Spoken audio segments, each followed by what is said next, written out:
Muy bien, Vamos a todo, compartir. todo listo. Vamos.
Bueno, flor de homenaje, la interpretación, la pintura, muchos son de Carlos Alonso, que es un artista reconocidísimo de Córdoba, y la música, la intérprete, es Sol Gaveta, que aunque recién me pusieron poner un cuarteto, no iba, porque Sol Gaveta es una artista que es reconocida a nivel mundial y nosotros acá no la apreciamos tanto, digamos, no la conocemos. Pero bueno, me parecía que era un lindo homenaje para Córdoba, que es cuna de la cultura en el país, cuna de la cultura, pudiera disfrutar de este momentito. Y ahora Ronald nos va a presentar a los colegas que van a ir exponiendo sus experiencias, lo bueno y lo malo que han aprendido en este tiempo. Dale, Ronald. Bueno, buenas tardes a todos. Primero agradecerte, Eduardo, por los homenajes que haces en cada uno de los juegos. El jueves, la verdad que es un momento de relax que está muy bueno. Las pinturas muy buenas y pintan un poquito de la ciudad y de la provincia y la música también. Bueno, en este día vamos a compartir una partecita de las experiencias de Córdoba. Cada uno ha compartido una partecita. Van a exponer tres de nuestros colegas que están en hospitales.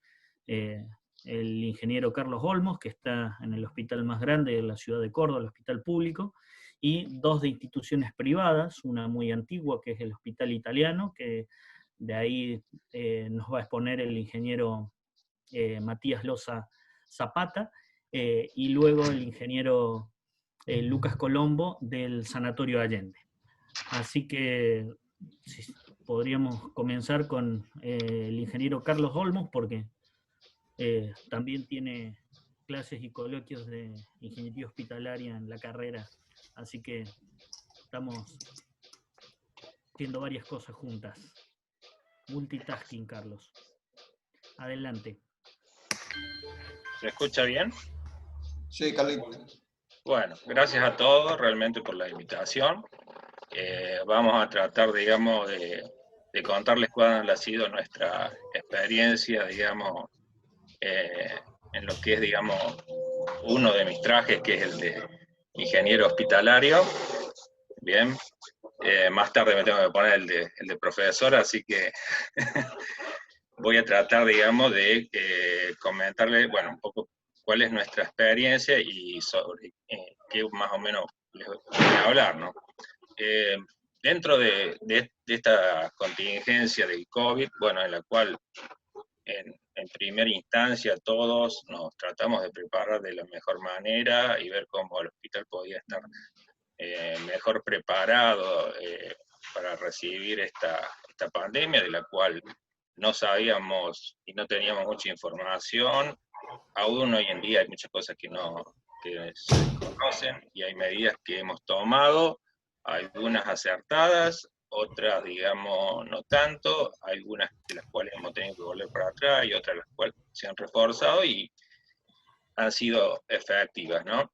En esta situación, bueno, todos nos vimos movilizados, recuerdo, de hacer muchas cosas. Yo he tratado en la red, digamos, en general, de estar escuchándolos y me he nutrido de muchas de las cosas que han aportado, ¿no? Así que, bueno, el agradecimiento a todos, digamos, y valorar, digamos, la solidaridad que hay en este grupo para compartir información que siempre la rescato.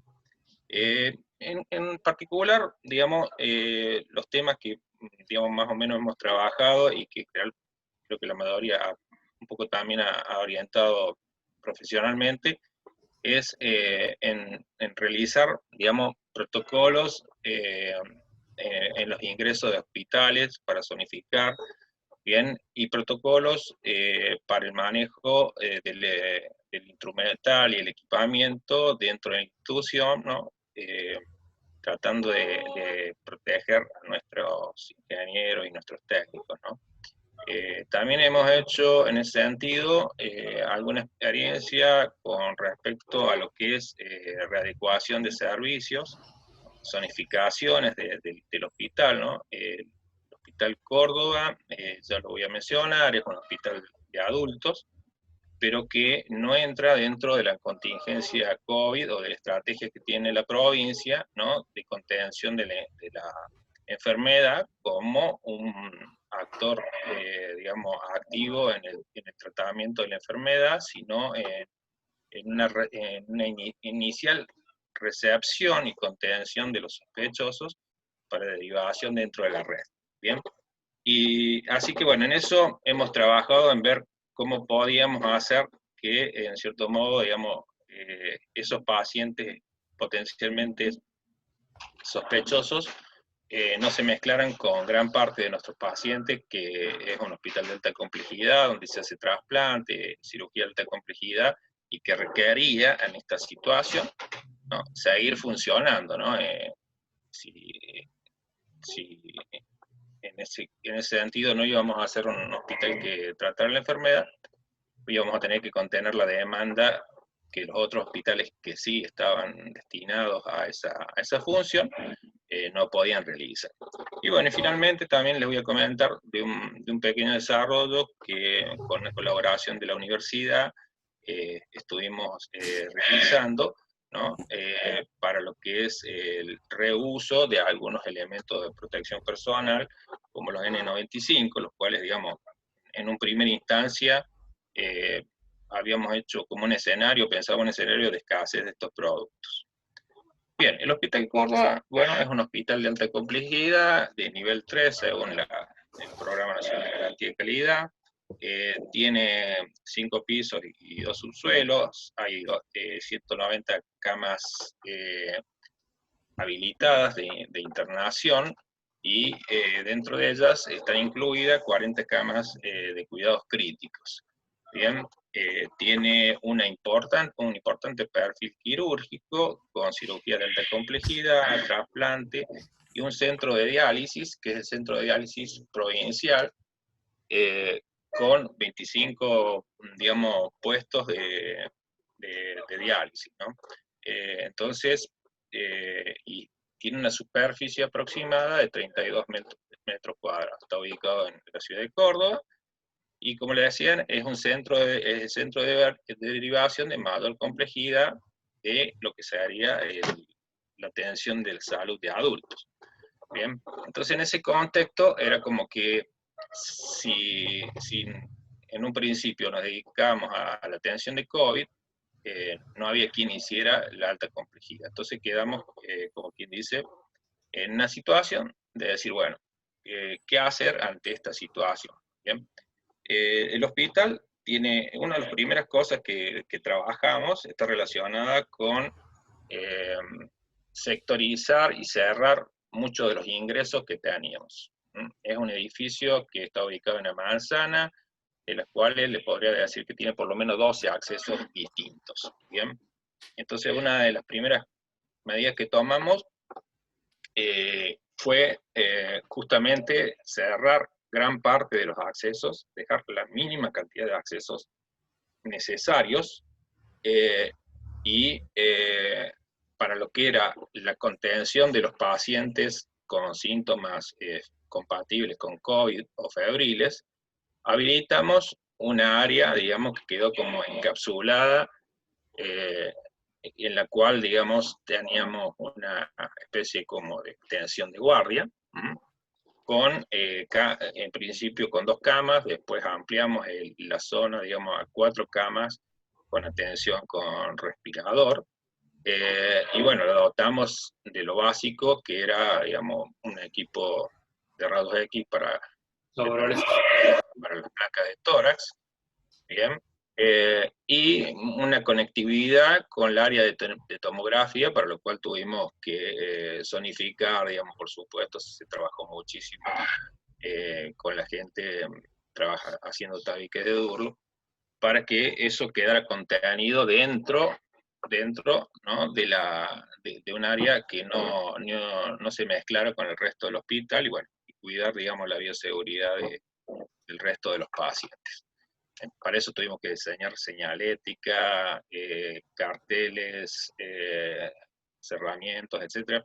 Fue un trabajo, digamos, bastante importante a los fines de, y con la visión esta, es decir, bueno, teóricamente el paciente sospechoso solamente ingresaba a ese sector, y cualquier otro que ingresara por guardia o por consulta externa tenía un protocolo, ¿bien?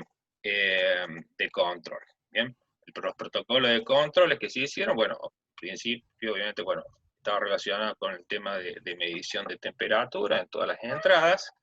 En todas las entradas del hospital se adquirieron termómetros infrarrojos, ¿bien? Y se capacitó al personal administrativo, que era el que colaboraba con estas tareas, determinándole los criterios para la toma de las mediciones, ¿bien? Y además, bueno, en esta circunstancia también se dio una situación de que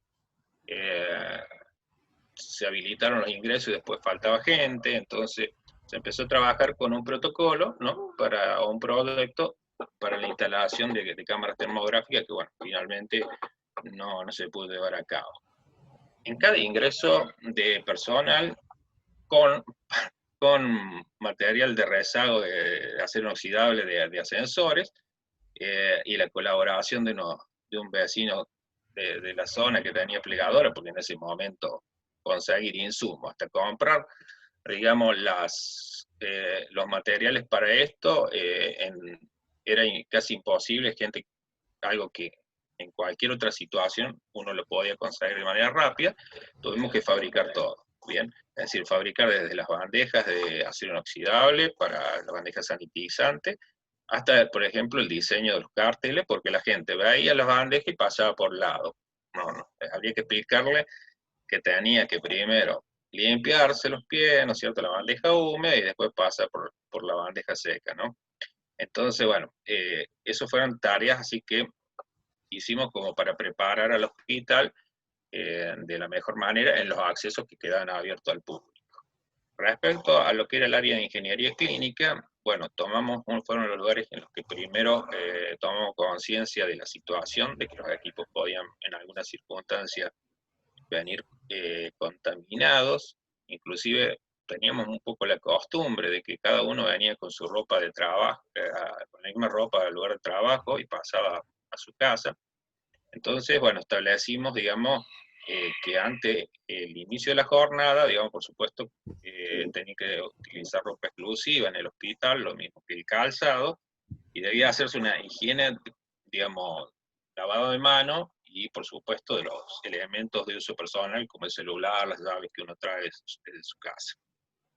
Bien, durante la jornada, por supuesto, recomendamos todo el uso de los elementos de protección personal, el lavado frecuente de manos, bien, y lo que es la limpieza y desinfección de las herramientas que se utilizaban en las áreas críticas.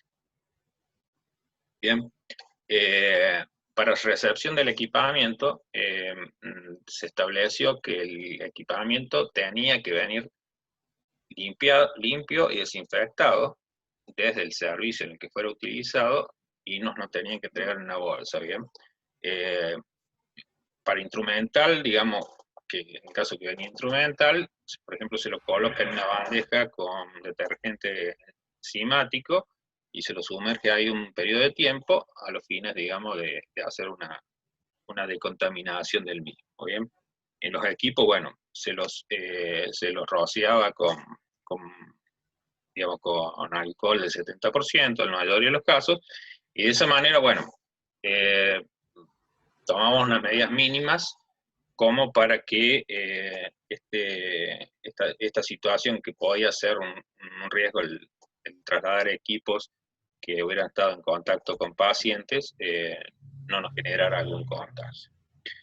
En el sentido de zonificación de áreas, en esta área que les comentaba, que era el filtro que teníamos como una guardia de febriles o de pacientes COVID, tuvimos que adaptar sobre la marcha el área de guardia, ¿no? El área de guardia, en principio, empezó trabajando con esta zonificación, en la cual estaba encapsulada, con un equipo exclusivo de médicos que concurría a ese sector, y otro para la guardia de los pacientes, digamos, con otro tipo de patología.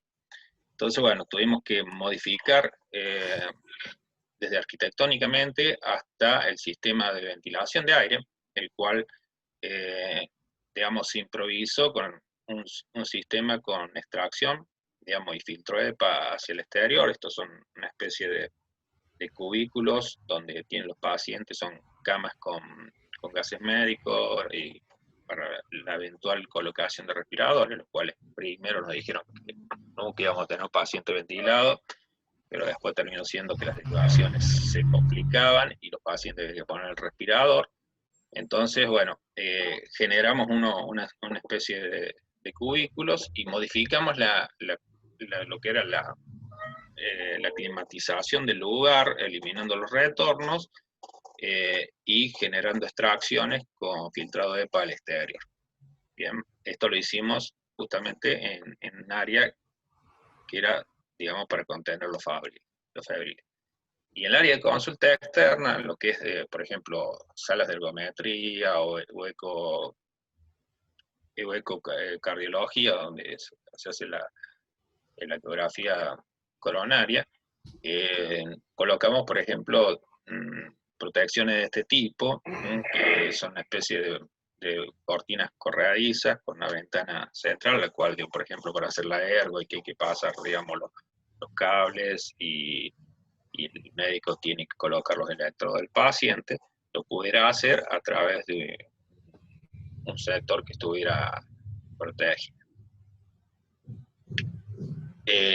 Respecto como les comentaba, de lo que es el uso de los elementos de protección personal en origen de esta pandemia, tuvimos algunas dificultades, quizá, digamos, con el tema de los N95, y bueno, poco había como un escenario probable de que estos elementos, digamos, tan necesarios, pudieran faltar, ¿bien?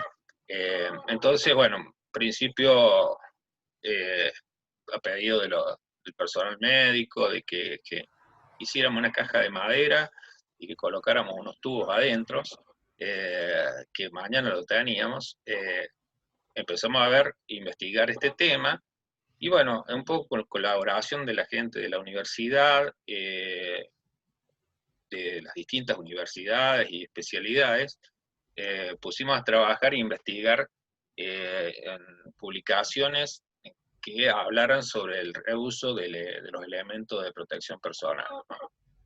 Quiero recalcar que conozco que estos elementos en general no han sido diseñados, ¿no es cierto?, para lo que sería, digamos, su reutilización.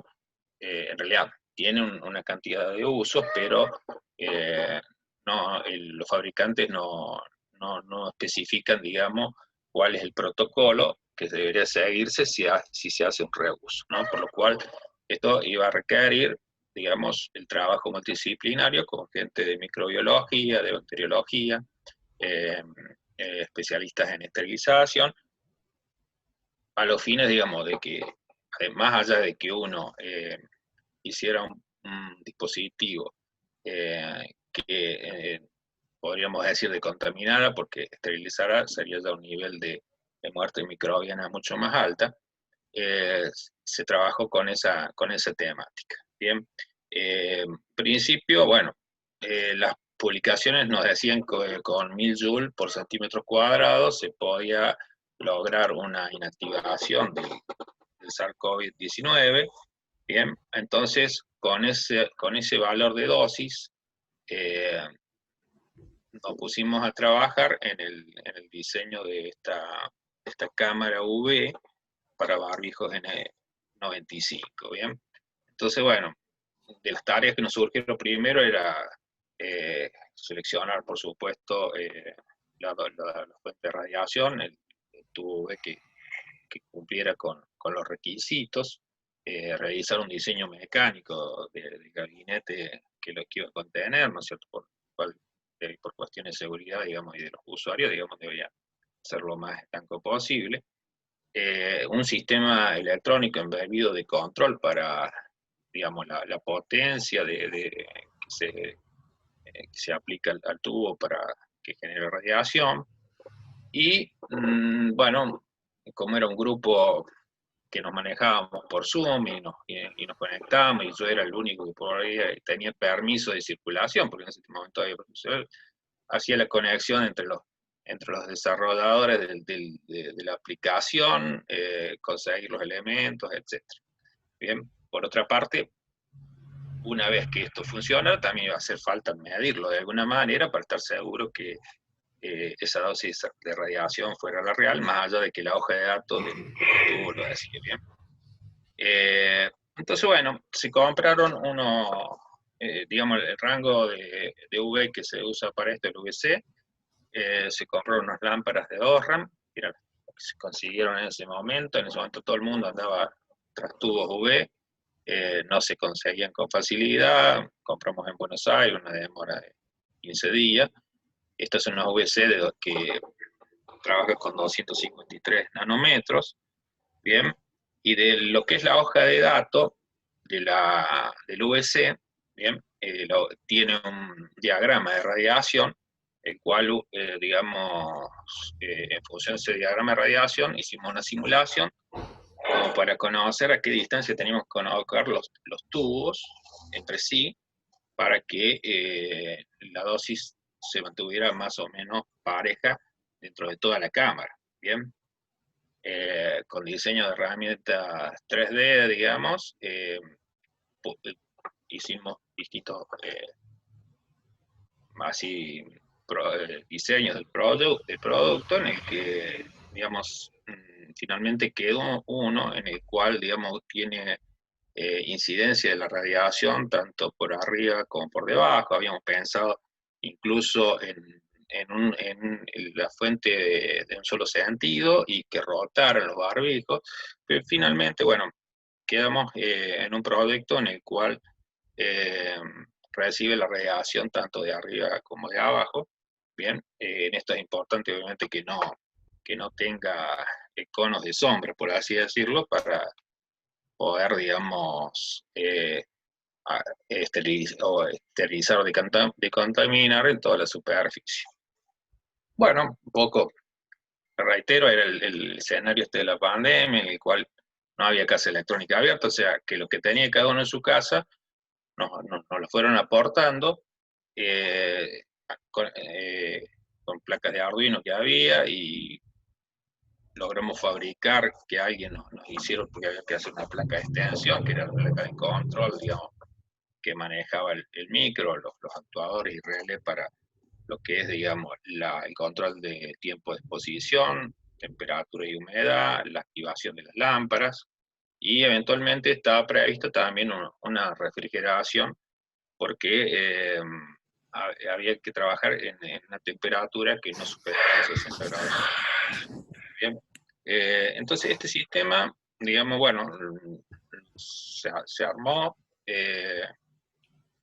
digamos, y se realizaron pruebas de funcionamiento, bien, midiendo tiempos y temperaturas, y para lo que es el control de la dosis, porque bueno, como le decía, digamos, de algún modo había que medir, conseguimos que desde la Universidad Nacional, un investigador del CONICET, que disponía de equipos de mapeo de radiación, nos realizara, digamos, las mediciones, ¿no? De manera de, bueno, de poder justamente esto, tener un mapa en el cual pudiéramos saber que la zona en la cual se colocaban estos barbijos recibiera el nivel de dosis requerida. Bien. Sí, también le hicimos una aplicación para que, por supuesto, la central de esterilización pudieran programar los tiempos de la exposición, temperatura, etc. ¿No? Así que bueno, con este sistema estamos trabajando actualmente en lo que sería poder determinar el protocolo, ¿bien? Y la validación a través de alguna calificación microbiológica, con el desafío con esporas, digamos, de bacilos conocidos que se usan en los procesos de esterilización de vapor o óxido etileno, con la idea de que, bueno, en general, este es un virus que es muy jodido por muchas cosas, pero en realidad tiene una habilidad baja, digamos, no es tan difícil de inactivar, digamos. De hecho, bueno, con un poco de agua y jabón lo hacemos, ¿no? Pero, entonces, otra cosa que estamos haciendo en relación a esto es decir, bueno, como esto se trata de un elemento que es reusable, es poder después realizar algunas de las pruebas que por norma la UNN establece como pruebas que garanticen la integridad funcional del producto después de esterilizarlo, ¿no? Bueno, eso es sintéticamente la experiencia que hemos tenido. Dentro del hospital hemos vivido también situaciones como todo, de contagio de personal, de ingenieros que se han contagiado. Y, por ejemplo, muchas de estas cosas, como el tema de la zonificación que teníamos exclusiva para los pacientes, digamos, febriles, hoy en día se tuvo que levantar, digamos, la separación, porque no hay personas, digamos, suficientes en la guardia, bien, con lo cual sigue existiendo, digamos, la zona aislada para el paciente, pero ya no tenemos, por ejemplo, 2 equipos de trabajo de médico, ¿no? Así que bueno, esa es un poco nuestra experiencia, digamos, que hemos tenido con esta contingencia de COVID, y algunas de las cosas que hemos tratado de hacer, digamos, hemos también, que eso por así decirlo, hemos fabricado domiciliariamente con una impresora prestada máscaras cuando todavía las máscaras no se conseguían, ¿no? Después, bueno, surgieron otros proyectos que con matriz de inyección que se hizo, eh, pudo proveer estos elementos de protección personal, ¿no? Bueno, eso es todo lo que yo tengo para comentarles. Si alguien tiene algún comentario, alguna... Sí, sí, sí. Yo. Sí, Eduardo.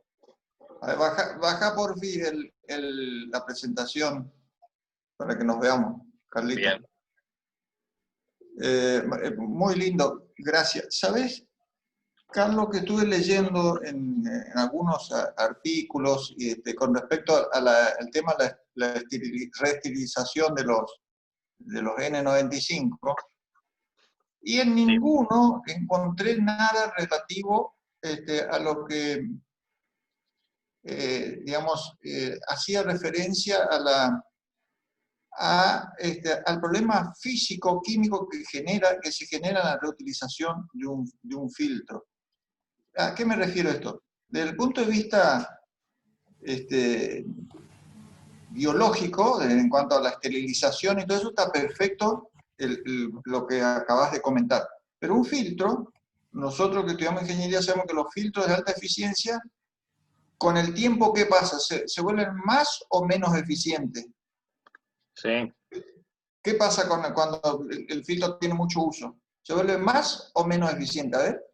A ver, Claro. pregunta. ¿De Hay, ingeniería? sí, hay una de las normas que esta, una en que te comentaba, tienen unos esquemas que te dan para medir, digamos, la caída de predación de los filtros. Digamos que Bueno, te estaba por decir eso. es uno de los esquemitas más fácil, digamos, Bueno, básicamente, ¿no? Es un diferencial de presión con 2 cámaras y donde pones el N95, por ejemplo. exacto. Bueno, el caudal, acá el filtro que se usa para el N95 recibe, cuando exhalamos, no es agua pura lo que nosotros exhalamos, tiene un contenido mucosa, y ese contenido mucosa requiere ser removido. Entonces, vos lo podés reesterilizar, está absolutamente seguro que no va a tener ningún virus, ni bacteria, ni hongo, ni nada que se le parezca, pero ese filtro no va a tener el caudal que tiene el original. No sé si me alcanzo a explicar. Y No, esto no, te entiendo no, y no sé si se hace te agrego algo necesario, más. no sé Y te si se agrego hace algo necesario, más. porque la gente puede tener un filtro que está absolutamente reesterilizado y que está seguro, pero empieza a respirar más por los bordes, porque acá se le está tapando. Entonces, yo empecé a preguntarle a la Yo, gente que hace todas yo te estas digo cosas, dos cosas, Eduardo, en relación a lo que decís. perdoname que soy metido nomás, por eso yo... No, sí. En ese sentido, digamos, a ver, estamos entre ingenieros, nosotros no vendemos Sí, humo, digamos. sí, sí, El tema es así, digamos. O sea, primero, sabemos claro que cualquier proceso de esterilización sin una limpieza previa es muy difícil que sea efectivo, ¿no es cierto? sí, Y después, bueno, te decía que estos protocolos la idea es con estos protocolos establece la norma, ver que esa eficiencia no se caiga. eso. Esto hay como así como te comentaba el esquema que mide la caída de presión, hay unos esquemas que miden, digamos, la eficiencia, ¿bien? A lo cual vos lo sometís a la nube de las partículas de, digamos, de 0,3 micrones, como haces con un filtro EPA, ¿bien? Y podés ver, digamos, que realmente esa eficiencia no caiga, ¿te das cuenta? Entonces la idea es poder, digamos, además de validar la muerte bacteriana, otros parámetros que son los propios de fabricación del filtro, ¿no? A ver, si vos me preguntás, yo lo último que haría trataría de usarlo, digamos, pero ante un escenario en el cual, digamos, podía existir esa condición de que no estuviera y extender la vida útil, no nos pareció mal, digamos, intención, digamos, de investigar y desarrollar algo que fuera un poco distinto, como decirte, bueno, a la caja que me pedían los anestesistas con 3 tubos adentro, ¿entendés? Sí, sí, estoy absolutamente de acuerdo. Eso me parece un criterio de ingeniería fantástico. Usemos esto, fantástico.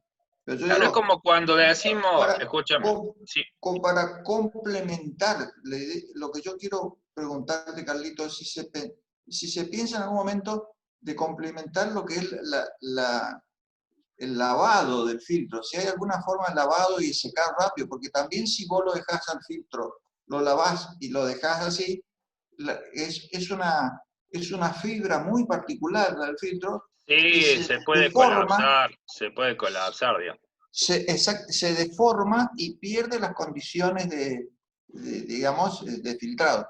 Entonces, Sí, yo, sí, sí, te entiendo lo que es. a los que todos que diseñaron este utilizador de filtro, yo le estoy preguntando si tienen pensado seguir avanzando en cuanto a asegurar las condiciones del caudal, porque a mí me importa que se siga respirando por el filtro y no por el borde, porque después, cuando el filtro pierde, se vuelve muy pesado para empezar a respirar por el borde, ¿entendés? Esto es Claro, no, se entiende, bueno. se entiende. Por eso Entonces, es eso que, vos te das cuenta enseguida, Carlito, cuando vos le mirás a una persona que tiene un filtro y tiene los anteojos empañados.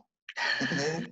Eso, no, pero pero escúchame, es y nosotros que nos tenemos que revelador. poner arriba del N95, el quirúrgico, cuando vamos a la zona COVID, digamos, sabemos lo que es respirar y subir 2 escaleras con el N95, bueno, Sí, se te pone pesado. totalmente, totalmente.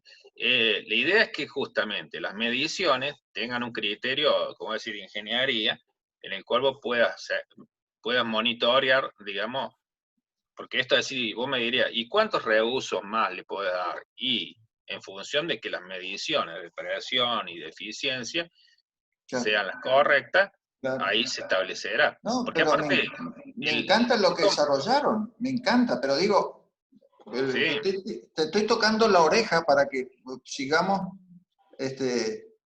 aumentando las condiciones de reuso de eso. Sean, ¿entendés? sin duda. Eduardo, Sí, perdón, dale, dale. Eduardo, Dale, Carlos, Gonza. no, quería agregar, si mal no recuerdo, en una revista, en una Spectrum del IEEE, se hizo un estudio sobre la reutilización de los N95 y el problema que tenían, obviamente, como dijo Carlos, en el protocolo de esterilización o desinfección hay un previo lavado. Y lo que vieron en ese estudio es que había mucha pérdida de la eficiencia de los barbijos N95 luego del lavado, porque perdían la capacidad electrostática. Y bueno, ahí en ese estudio veían de qué forma poder volverla a la capacidad inicial, digamos. Ah, Ah, bueno. Ahí hay ya me otro respondiste sí, una parte. sí. Y hay otro problema que te agrego, digamos, que lo hemos experimentado, y por eso, por ejemplo, no sé si viste que en la aplicación dice activar bomba, muchos de estos tubos UV generan también ozono, y generan un olor que es como molesto para el médico. Entonces, bueno, le estamos por colocar una bomba de extracción de... Ah, mira. Sí, sí, generan un olor así como quemado, el ozono, así un olor fuerte, digamos. Ah, Eh, mira. Eso también lo hemos notado, digamos. Pero bueno, son experiencias que uno hace movilizado en función de dar alguna respuesta, ¿no? Si no, no. Sí. No, pero está bárbaro. Fantástico. Y me gusta el desarrollo, me gusta, la verdad que está. Perdón, que le corté la. Ahí, a ver, Ronald, ¿cómo seguimos? Gracias, Carlos, la verdad que me gustó mucho lo que dijiste. Bueno, muchas gracias, Carlos. Eh, estamos compartiendo una partecita de algunas de las experiencias que hemos conseguido acá. Va a continuar ahora disertando el ingeniero Matías Loza Zapata. Él es ingeniero en el Hospital Italiano de acá de Córdoba, una institución privada y muy antigua de Córdoba, y nos va a compartir su experiencia en lo que aconteció en uno de los primeros brotes que tuvimos, que todos se deben haber enterado, y nos va a compartir una experiencia muy interesante que le tocó vivir, prácticamente única. Adelante, Matías. Gracias Ronald. Primero que todo quería agradecerle a todos por haberme sumado al grupo. Yo recientemente me agregué, de hecho creo que cumple una semana en el grupo. Agradezco mucho, Ronald, fuiste el mentor en traerme. Y bueno, estoy muy, muy agradecido porque bueno, creo que comparten cosas importantes y uno no se siente tan solo a veces que está ahí en el frente de batalla y decir, che, esto le pasó a todos, entonces. Pero bueno, ya veremos qué pasa. Gracias. Bueno, antes que todo, para presentar un poco el hospital es una institución que tiene actualmente 117 años de antigüedad. Trabaja en sintonía con una red integral de salud que consta de 13 instituciones, que en total la cápita es PAMI la mayoría, son 80.000 pacientes de esa obra social, el principal, digamos, paciente atendido en el hospital. La sede central cuenta con 200 camas, tenemos 40 camas de cuidados críticos, neonatales y pediátricas, unas 16. El hospital me contrata a mí en el año 2017, en un inicio para hacer mantenimiento preventivo, mantenimiento en general, digamos, de equipamiento de diagnóstico por imágenes, y en el año 2018, un año después, en medio me acaparan, me tratan de dar toda la responsabilidad de todo el hospital. Entonces formamos muy humildemente el departamento de bioingeniería, que bueno, en ese momento estaba yo y 2 pasantes más. Actualmente, bueno, ya contamos con una oficina que se encuentra a 1,5 cuadras del hospital, pero estamos ya trabajando y mucho más cómodos. Y bueno, estamos dándole soporte de atención primaria, digamos, a los 1.200 equipos médicos de la institución aproximadamente. Yo voy a relatar un poco cómo sucedió el brote, digamos, para eso quería dar un poco de introducción, donde, bueno, el primer paciente se da el 3 de marzo, yo 20 días después en Córdoba comienza a hacerse los hisopados, o sea, procesarse el hisopado en el laboratorio central de Córdoba. Yo el 25 de marzo aproximadamente converso con unos colegas, doctores de España, en donde me dice, preguntando cómo estaba la situación allí, ya estaban empezando el pico, ellos estaban en el pico prácticamente, y me dijo muy claramente, digamos, tenga lo que tengas, es poco. Después vamos a ver que en realidad no es tan así, sino que lo que tenga no se refiere a los equipos solamente, sino al recurso humano, como decía Carlos también. Bueno, el 26 de marzo ya abrimos un acceso exclusivo para pacientes febriles, con 3 consultorios y un equipo de rayos, un digitalizador, para bueno, contar con las imágenes digitalizadas y bueno, no tener que revisar las imágenes presencialmente, lógicamente, ¿no?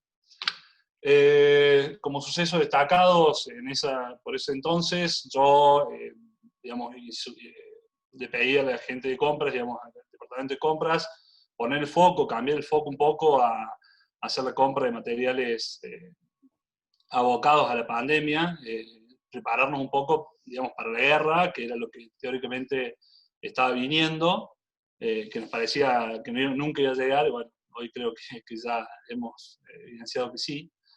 Compramos muchas cosas relacionadas a respiradores, oxímetros, tensiómetros, por supuesto, tratar de acapararse la mayor cantidad de repuestos que se deberían de forma recurrente.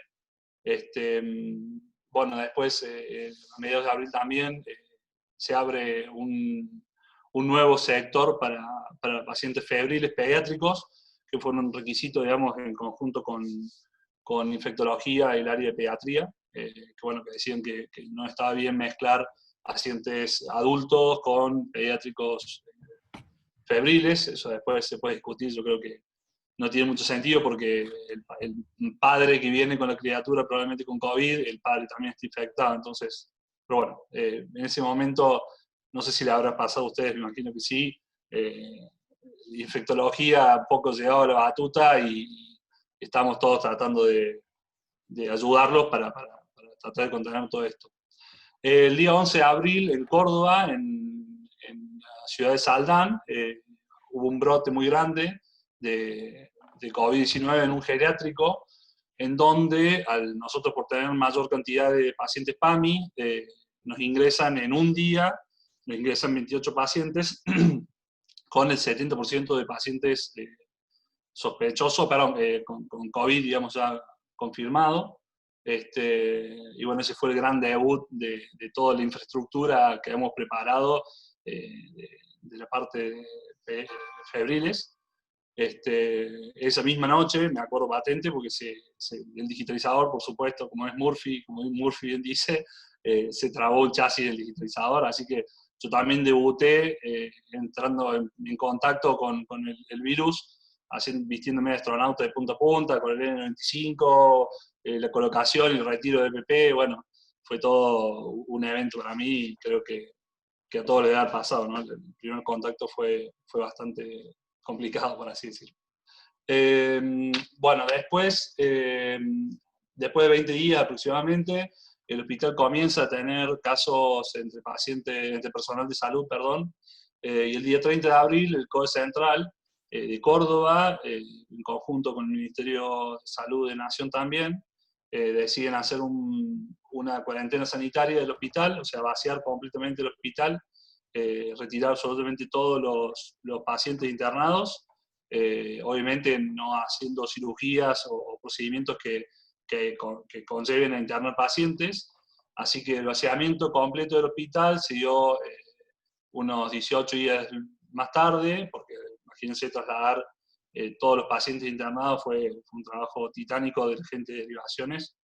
Y bueno, el día 17 de mayo se retira el último paciente del hospital, e inmediatamente ese día cuenta, digamos, la cuarentena obligatoria que debe cumplir el hospital.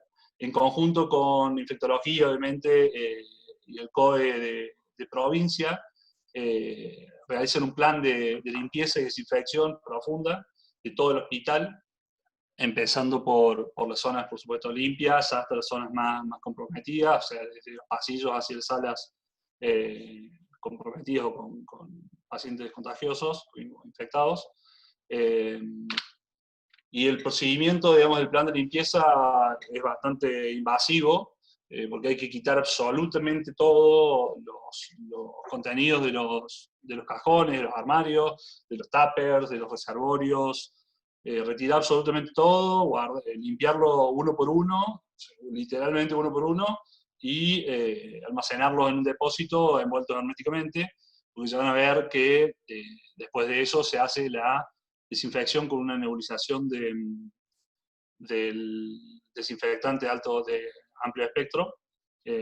Yo acá creo, espero que se vea, tengo 3 videos, los voy a poner en simultáneo para que, bueno, puedan prestar un poco la idea de cómo fue la desinfección, digamos, cuán invasiva fue. Fíjense que todos los equipos médicos hubo que cerrarlos completamente, sellarlos por el ingreso eventual de la nube vaporizadora que puede llegar a tener consecuencias en los dispositivos electrónicos, ¿no? Y bueno, fíjense, el vaciamiento absoluto de todos los cajones, o sea, todo parece desordenado, pero bueno, efectivamente fue muy invasivo. Y a la izquierda pueden ver, bueno, el aparato que se ha utilizado. Ese aparato se hace primero un repase por todas las superficies de la habitación donde se está desinfectando, luego se deja estático por 10 minutos en una sola posición para que esta nube de desinfectante cause efecto en todas las superficies, ¿no? Bueno, y después me faltó mencionar eso, que a modo de tener los resultados de la desinfección para saber que la desinfección fue efectiva y estuvo bien lograda, se hacen muestras con hisopados en superficies altamente tocadas, barandas, una mesa de alimentación y una esquina de un office de enfermería, en el ejemplo que yo puse, pero se hicieron, creo que fueron así como 40 hisopados patrón, y también se hicieron cultivos bacteriológicos para determinar, digamos, la eficiencia. El resultado estándar de los hisopados que se busca, digamos, el adenosín trifosfato, el resultado del hisopado debería ser menor que 15.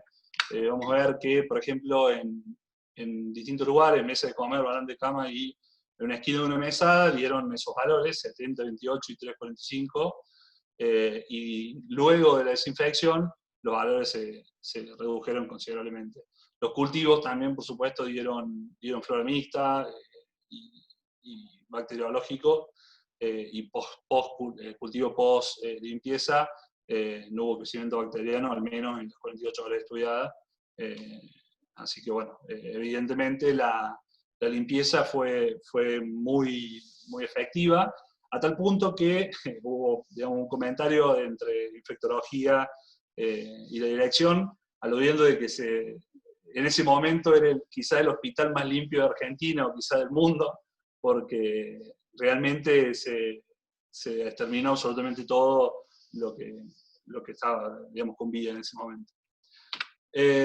Bueno, y al día 26 de mayo, yo digo el Golden Ticket, nos sacamos la gente de bioingeniería, que estábamos cumpliendo previamente al cierre con cuarentena obligatoria. Tuvimos la posibilidad única y irrepetible de ingresar a un hospital de esa complejidad, sin absolutamente ninguna persona, o sea, lo único, digamos, 3, realizando, digamos, la visita, por así decirlo, y bueno, entre esas visitas, entre ese día, las tareas que realizamos, se hizo control de todas las instalaciones eléctricas, obviamente con lo que teníamos a mano, tenemos tester y multímetros, control de tableros un poco se puede hacer. Algo muy importante, el control del inventario, que ustedes saben que es difícil de llevar en hospitales, con las enfermeras y los jefes de servicio que te retienen los equipos, que se prestan entre ellos y no te avisan, no usan el sistema, la enfermera que se guarda bomba de difusión en el último cajón para que no se la saquen, tensiómetros que se lo llevan a los office de enfermería, bueno, ese tipo de cosas, y nos hemos encontrado con un montón de cosas de ese tipo, no sé, tensiómetro en bolsas, metido en un sucucho allá tirado, y bueno, no estaban operativos porque estaban guardados y nadie sabía que estaban ahí. Otro de las tareas importantes que realizamos, que lo pudimos realizar gracias a que en abril compramos un simulador de ESG, fue el control de los monitores multiparamétricos, que creo que todos van a entender que muchas veces los multiparamétricos, cuando te los llevas a la oficina vos lo probás y anda perfecto, pero in situ algún problema tienen siempre. Entonces con eso, de esa forma pudimos controlar todas las derivaciones y probar cada cable en la posición y en el lugar donde se utiliza. También se hizo, a medida de lo posible, ciclado de los respiradores con pulmones de prueba, para tener la certeza, porque nosotros abríamos el lunes 1 de junio, ya estábamos abriendo, entonces tenemos que tener la certeza de tener toda la infraestructura acorde y que en el momento de reabrir no tengamos ninguna cosa rara o muchos equipos dados de baja. También yo, digamos, en la parte de diagnóstico por imágenes, hice una repasada completa, aprendí absolutamente todos los equipos. Inclusive tuvimos problemas con un tomógrafo que al cabo del tiempo, al haber estado sin alimentación, yo creo, se agotó una pila, un clock, y bueno, me dejó el equipo inoperativo, al igual que una fuente de cámara gamma también. Yo tuve 2 bajas en esos 15 días, en realidad fueron un poco más porque cámara gamma y ese tomógrafo en particular ya no estaban usándose, porque ya no había pacientes, los últimos días ya no se estaban haciendo prácticamente pacientes. Y bueno, también controlé hemodinamia, controlé movimientos, saben que por ahí las partes mecánicas con los días se oxidan, los sensores por ahí no sé, pierden el rango. Bueno, hice un control completo de todos los equipos y bueno, repasamos todo con los compañeros. También, por supuesto, el control de cadena fría del resonador, que todos los que tengan resonador saben que es algo crítico, control del chiller, bueno, los aire acondicionados, las condiciones en las que estaban, por suerte eso salió más que bien. Y también lo que hicimos, parte importante, el retiro de equipos defectuosos que encontramos en lugares insólitos, para después, por supuesto, retomarlos. En la foto que ven ahí a la derecha también encontramos que en esos días de crisis, de que tenemos un montón de pacientes internados, vimos que los protocolos de limpieza que teníamos en ese caso, en ese momento, no era eficiente, porque vimos que teníamos muchísimos equipos plagados, llenos de famoso Biodex o desinfectante de alto espectro, por lo que después de reapertura, el 1 de junio, bueno, nos abocamos también a meternos con la parte de la capacitación del personal de limpieza, y también empauchamos, por ejemplo, equipos que te permiten empauchar, sería sellarlos, digamos, herméticamente. Lo hicimos con las selladoras, las selladoras térmicas. Y después, post apertura, bueno, creo que como todos, también estuvimos trabajando en los procedimientos del departamento, ¿no? Tuvimos que modificar la entrega y retiro de equipos porque nosotros no podíamos hacer ingresar personal externo, por lo cual tuvimos que hacer todo desde la oficina y nosotros llevábamos. Y para el retiro de equipamiento, por ejemplo, tuvimos que hacer una limpieza in situ, colocarlo en una bolsa, desinfectar la bolsa, retirarlos del hospital en la bolsa, y recién dentro de nuestra oficina se abre la bolsa, se desinfecta nuevamente y se deja orear por un tiempo. Obviamente depende del equipo, pero en la mayoría de los que se puede, se hace de esa forma para evitar obviamente contagio en nuestro personal. Y bueno, y por último también, en esta etapa, digamos, post-apertura, también estuvimos abocados a la confección de puestos para cuidados intermedios y apoyando infraestructura en todo lo que se puede. Bueno, y ya está. Muy ¿Alguna bien, pregunta? Matías. Gracias, gracias. A Gracias, ver. Matías. Bueno, muchas Creo que debe gracias. ser al único que le Pero tocó no me entrar a un quedó. hospital fantasma. Sí, totalmente. Sí, el producto no me quedó con qué sanitizaron en Matías. Con Biodex, digamos, es la empresa de Covidiex, el desinfectante de amplio espectro. Creo que es monopersulfato, creo que es, de potasio, si no me equivoco. Después lo puedo buscar bien. Pero Sí, es el sí, mismo es Biodex, monopersulfato de potasio. exacto. Y es el mismo equipo es el mismo producto que se usa para actualmente la desinfección de equipos médicos también. Es el mismo equipo, el mismo producto, se coloca en el equipo de nebulización y directamente se aplica. ¿Deja algún tipo de residuo eso, Matías? Sí, sí, deja residuos. De hecho, es una de las luchas constantes que tengo con infectología, porque, por ejemplo, las pantallas, me ha liquidado pantallas de monitor multiparamétrico bastante, muchas. De hecho, a las pantallas, por ejemplo, yo le pedí que por favor utilicen alcohol 70, digamos, que no deja ningún residuo y hemos tenido buenos resultados, ¿no? Pero sí, deja película y te diría hasta que es corrosivo en plástico hasta cierto punto. Lo que pasa es que también pones en la balanza cuánto se puede o no desinfectar sin afectar el equipo y también trabajar en un entorno seguro, ¿no? Bien. Sería lindo hacer una pruebita, tener un poquito de eso y poner en un poquito de cobre o bronce para ver qué efecto produce, a ver si por ahí cae dentro de algún circuito.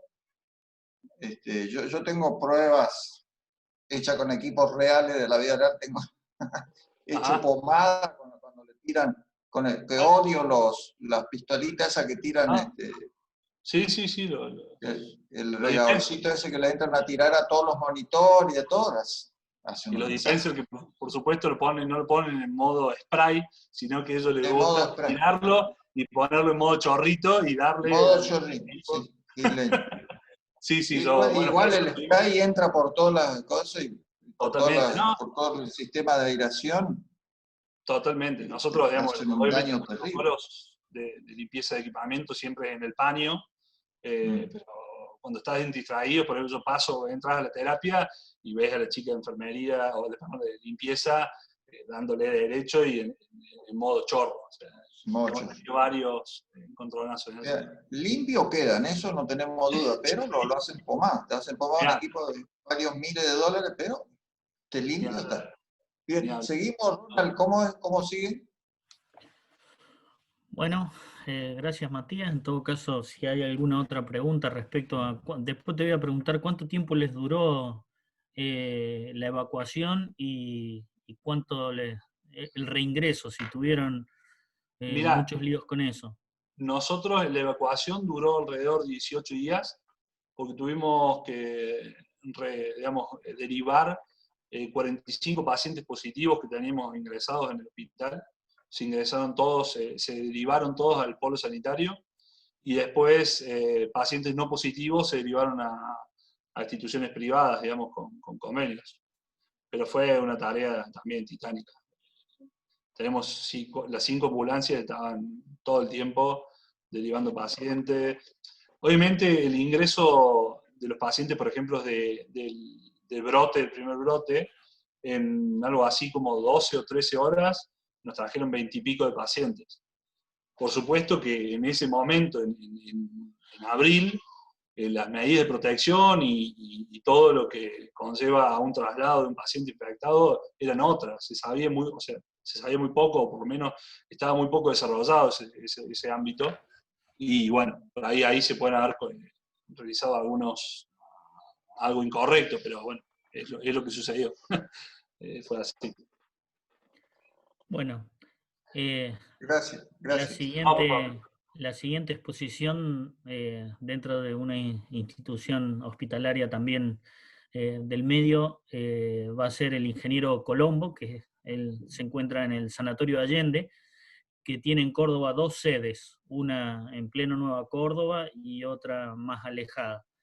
Así que, Lucas, lo que sí quizás haya que habilitarle el permiso para que Lucas pueda compartir. Está habilitado, no estás cortamos. habilitado, perfecto. Sí. Bueno, ¿les escucha bien? Sí, yo te escucho Sí, bien. sí. Sí, te escuchamos bien. Sí. Bueno, primero empezar saludándolos. La verdad que esta iniciativa yo la vengo siguiendo desde que se comenzó a trabajar con estas charlas. No he podido estar en todas las charlas, pero la verdad que todas las charlas han sido súper productivas.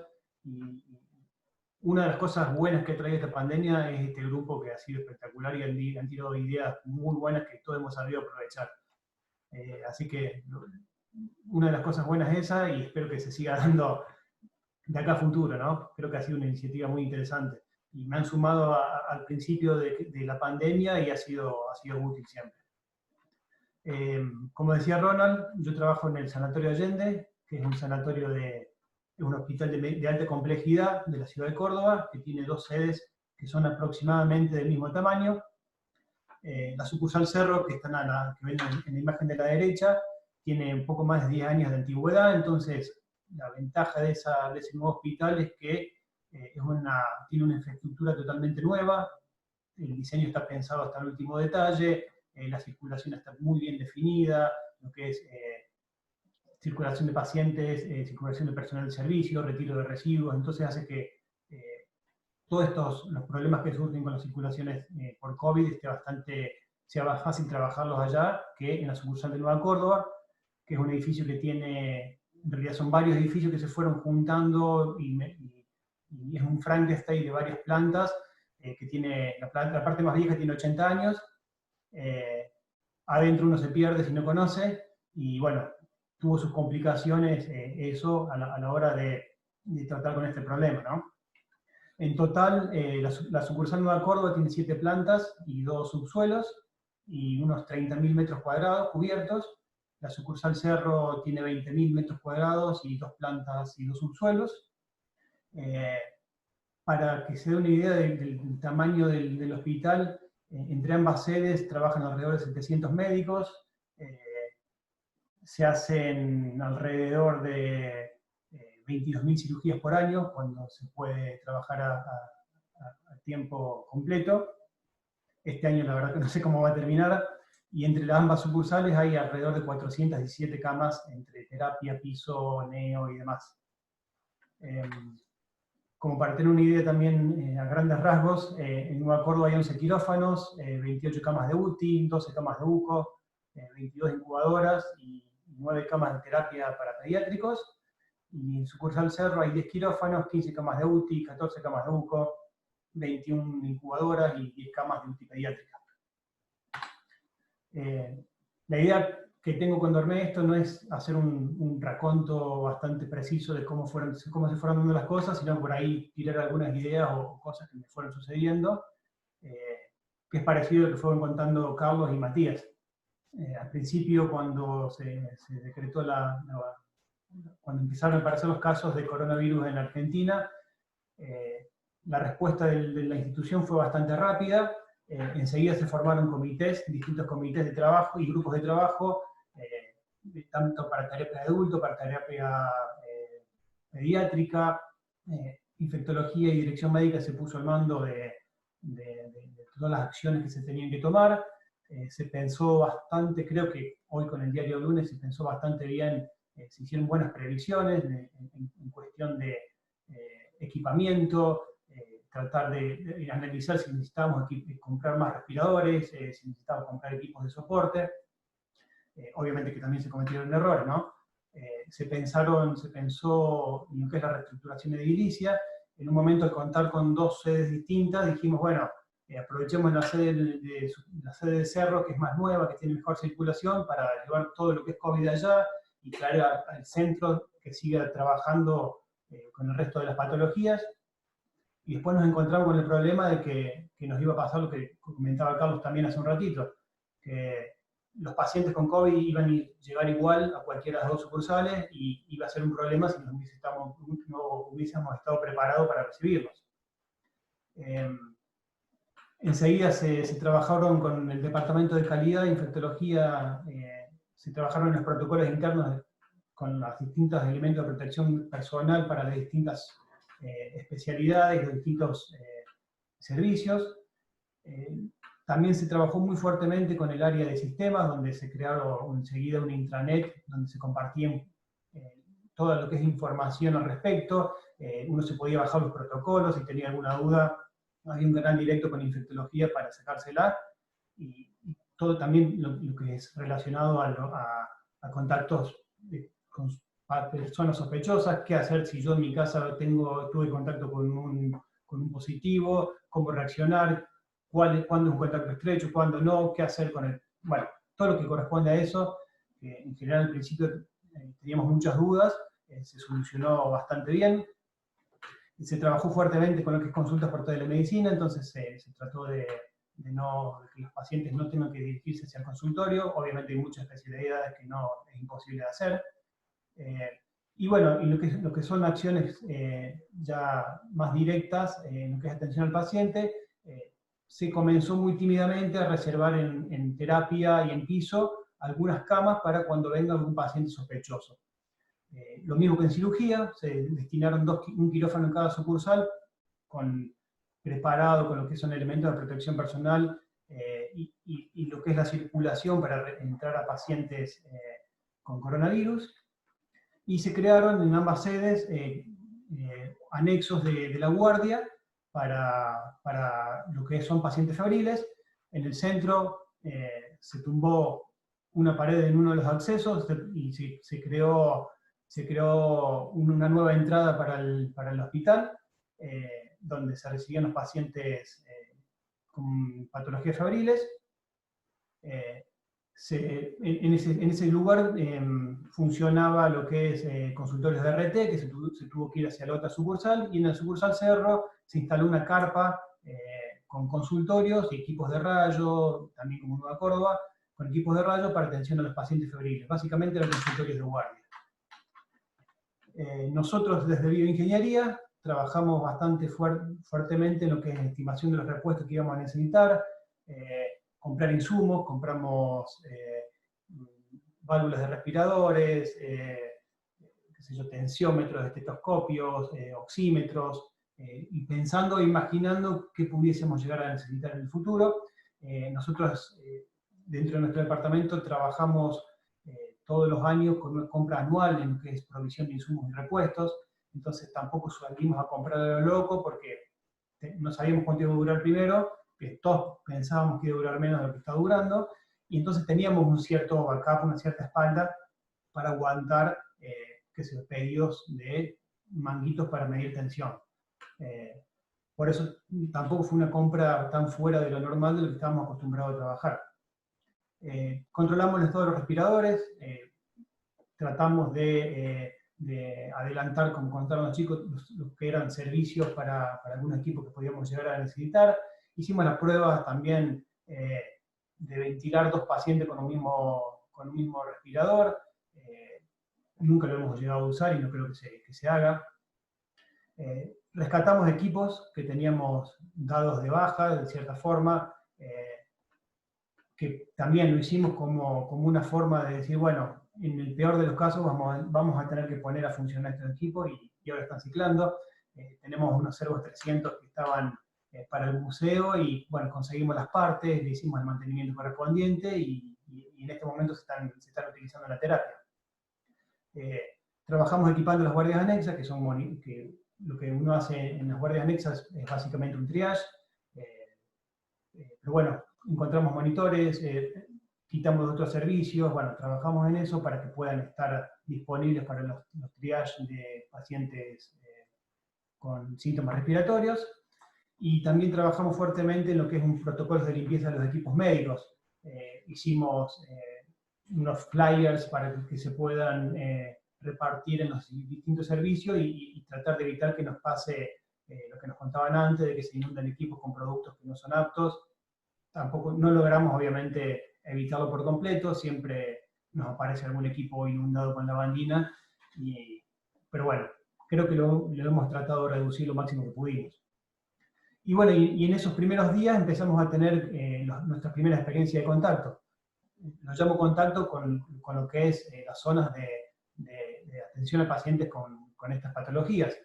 Como contaba Matías, uno al principio entra y está como un poco nervioso, no sabe qué hacer, y bueno, y después con el pasar de los días uno ya está mucho más tranquilo, y hoy si tengo que entrar a una terapia a ver a un paciente con coronavirus que está siendo ventilado, nada, uno tiene las precauciones que hay que tener, pero se siente mucho más relajado en el momento de ponerse el equipamiento, sacárselo y manipular lo que son las herramientas que tiene que llevar adentro de las salas. Hicimos un montón de trabajo y la pandemia no llegaba. Gracias a Dios, ¿no? Pero, ¿qué pasó? Nos encontramos con el sanatorio con un muy bajo nivel de actividad, muy bajo. Los pacientes no venían porque tenían miedo. Había pacientes que no venían por la dificultad para viajar, para trasladarse. Nosotros mismos y muchas de las áreas, lo que era la recomendación de recursos humanos y de dirección médica era de restringir el tiempo que estábamos acá dentro del sanatorio para evitar posibles contagios. Y también empezamos a tener dificultades con lo que son los proveedores de mantenimientos preventivos. Nos costaba que, bueno, era lógico que la gente, por ejemplo, de Medtronic pudiese viajar a hacer los preventivos de los respiradores, así que hubo que buscarle la forma para poder resolver esto. Con el tiempo se empezaron a dar cada vez más casos, y empezamos a poner en marcha los equipos médicos que, como les contaba, que pensamos que nunca íbamos a tener que usar. Empezamos a aumentar las camas de terapia. Cuando digo camas de terapia no es que creamos terapias nuevas, sino que empezamos a refuncionalizar la terapia y pasar de camas para patologías generales a patología COVID. Readecuamos la UTI, creo que 4 veces, la UTI de Nueva Córdoba sobre todo. En esto tuvimos un soporte bastante importante del área de mantenimiento y de arquitectura, que trabajando en conjunto nos permitía hoy tener un dulo acá y cerrar esta zona, al día siguiente cerrar otra zona. Pensamos lo que era mover las centrales de monitoreo para que la central no te quedase afuera o adentro del área COVID, tener repetidoras en ambas áreas. Bueno, hoy parece algo tan lejano, pero la verdad que en su momento era un trabajo bastante estresante y tratábamos de hacer lo mejor que podíamos, ¿no? En el Cerro, la terapia pediátrica se transformó en terapia COVID. Allá teníamos una terapia pediátrica que era intermedia, y bueno, se transformó en un área COVID con el que logramos sumar 10 camas de terapia COVID. Para lograr esto tuvimos que reubicar muchos equipos. Nosotros, al haber baja cantidad de pacientes en otros sectores, bueno, qué sé yo, respiradores que no se estaban usando en la unidad coronaria pasaban a la terapia. Lo que es terapia intensiva pediátrica también sacamos respiradores y iban a la terapia de adultos.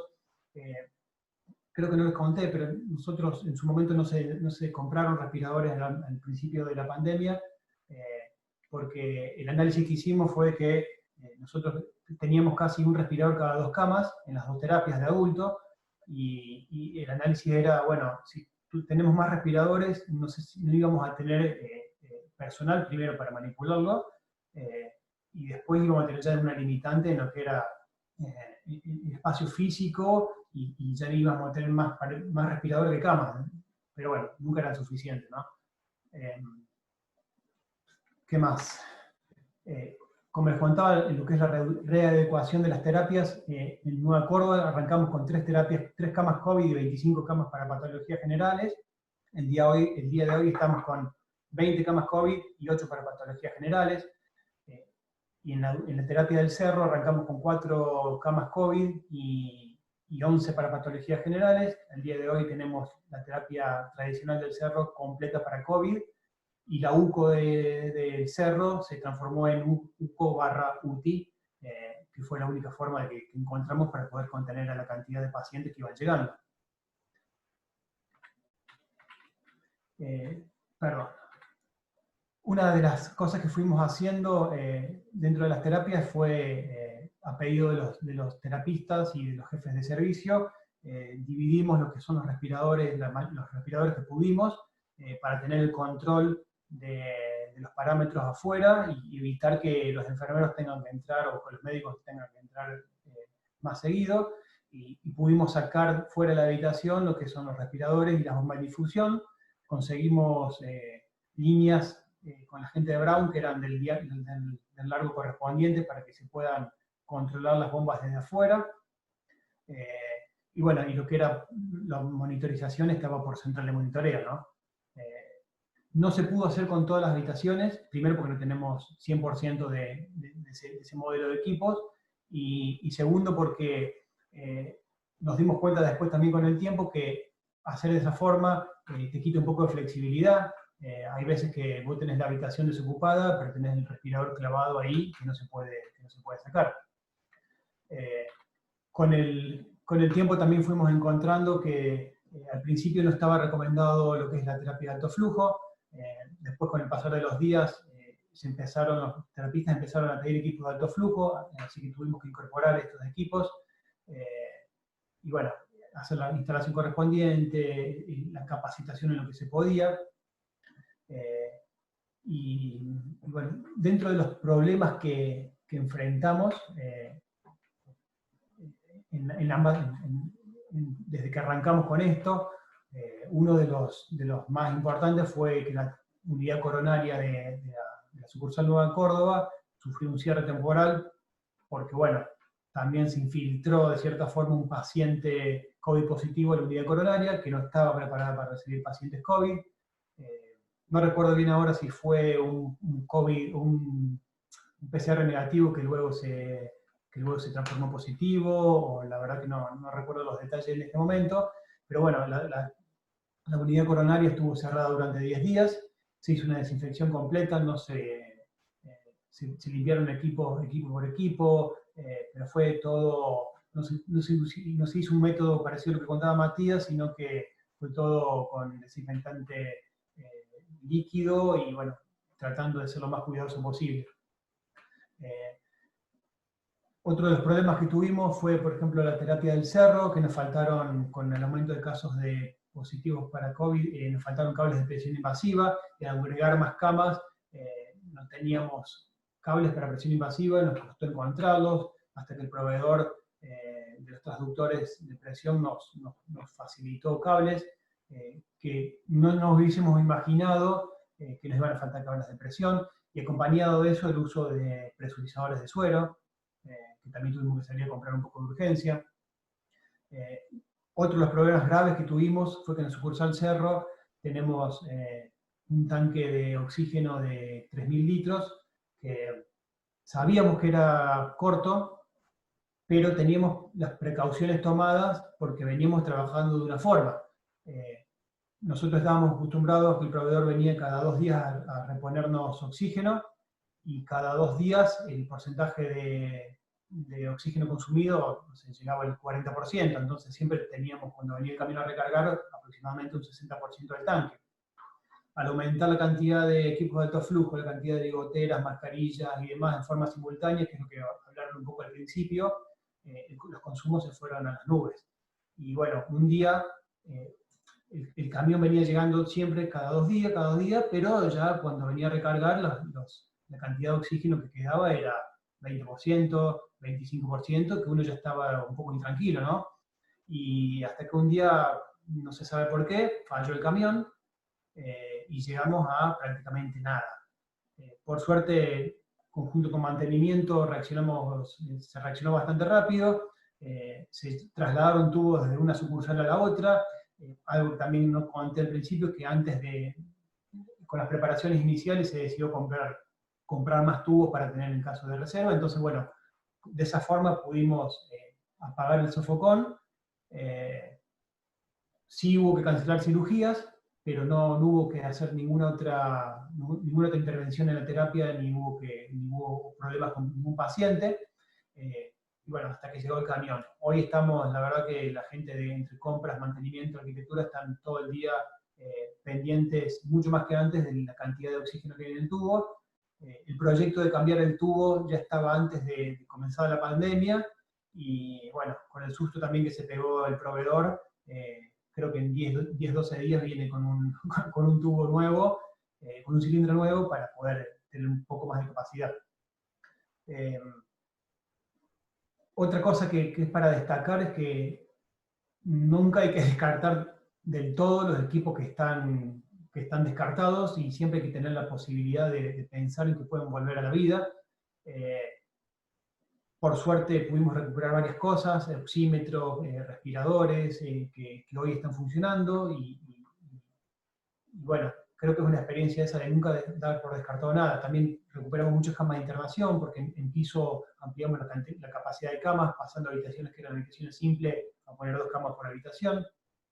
Y bueno, se utilizó lo que había, ¿no? Tuvimos faltas de insumo no esperadas. Por ejemplo, nosotros antes, pre-pandemia, teníamos equipos de alto flujo, pero no eran mucha cantidad.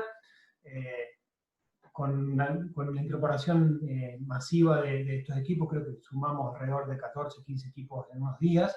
Empezamos a ver que nos faltaban insumos, como por ejemplo, o cosas que se perdían, como por ejemplo los cables, que son calefactores en los equipos que comercializa Tecme. Entonces también hubo que salir a buscar cables rápido, porque había equipos que estaban ociosos por falta de algún repuesto, y la ocupación estaba al 100% en los equipos de alto flujo.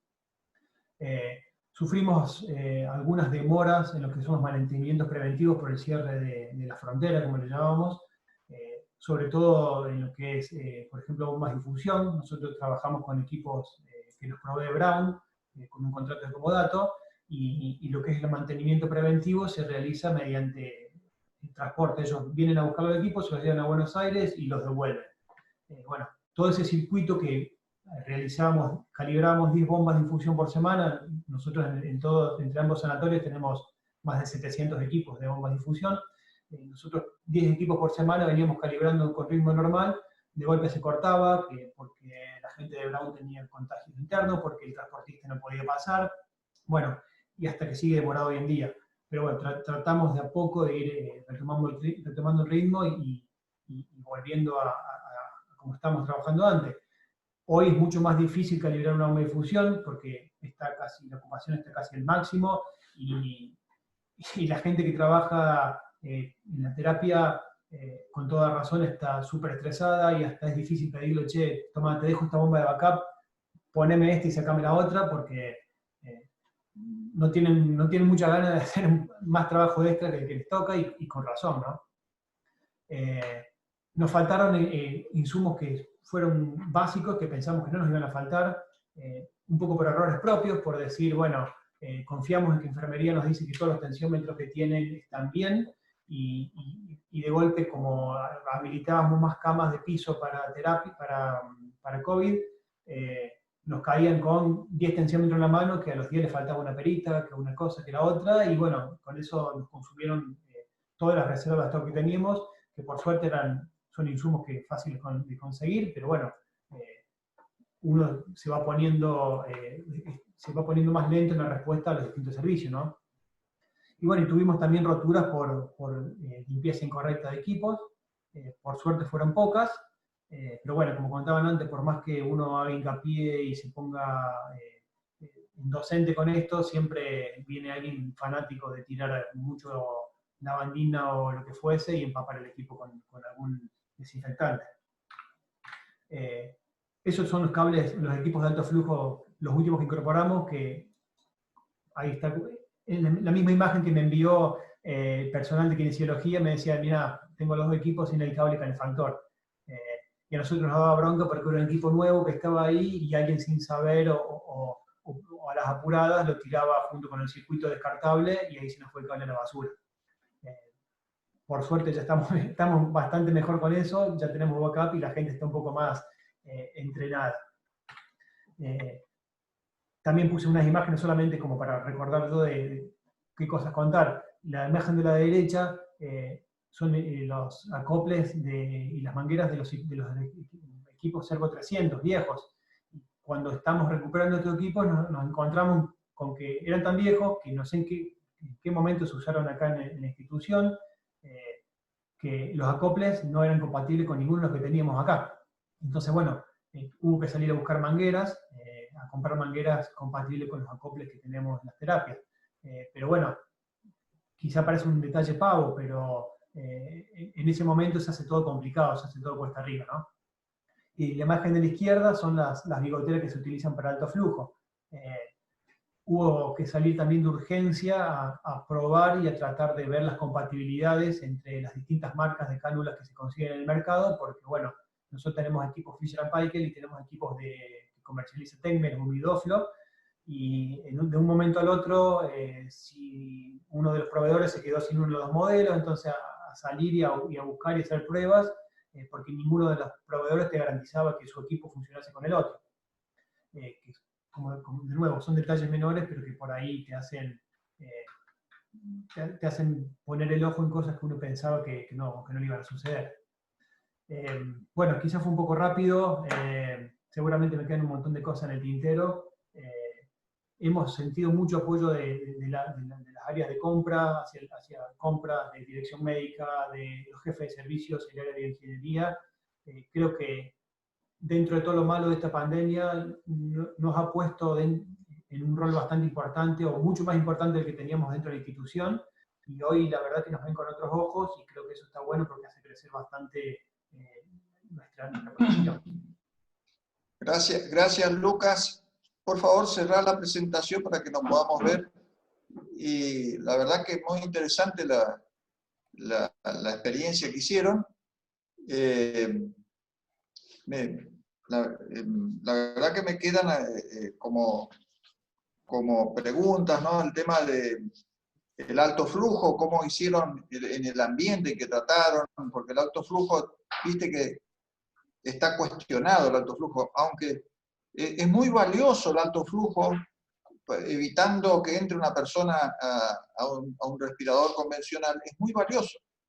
Sí. Pero tiene esta contra de que el ambiente en el cual se utiliza queda contaminado, entonces requiere de un... Era no alto flujo, al principio fue eso, no se utiliza alto flujo.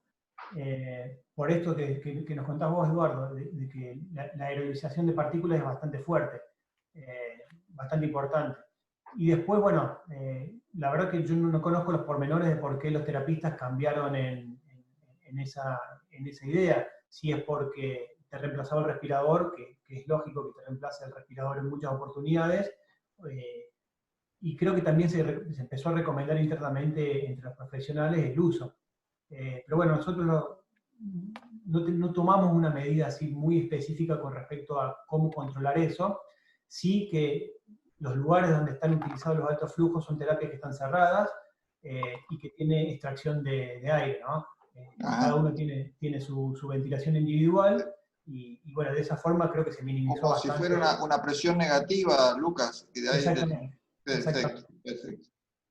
Sí, porque escucho a terapistas que que sostienen que es mejor tener a un paciente en alto flujo antes que entre en un respirador, digamos. Un respirador ya es el último peldaño, digamos, ¿no?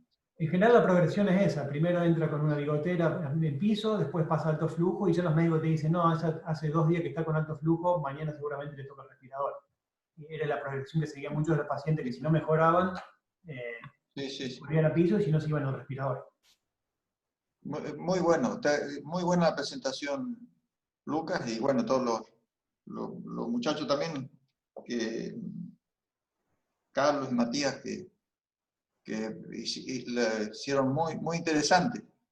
Y bueno, abrimos el panel para las preguntas que puedan surgir entre nosotros, entre los amigos, los colegas.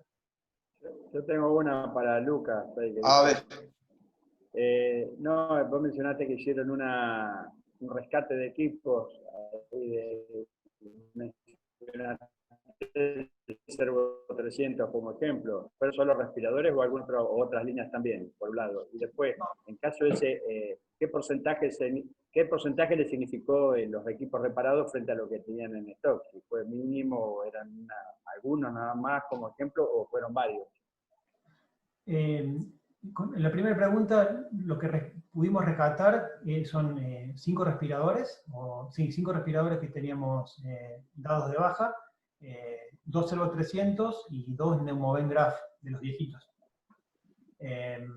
Y algunos oxímetros Medix bien viejitos que teníamos guardados en algún depósito, que por ahí nos costaba conseguir porque no teníamos nosotros ya los que son los dedales.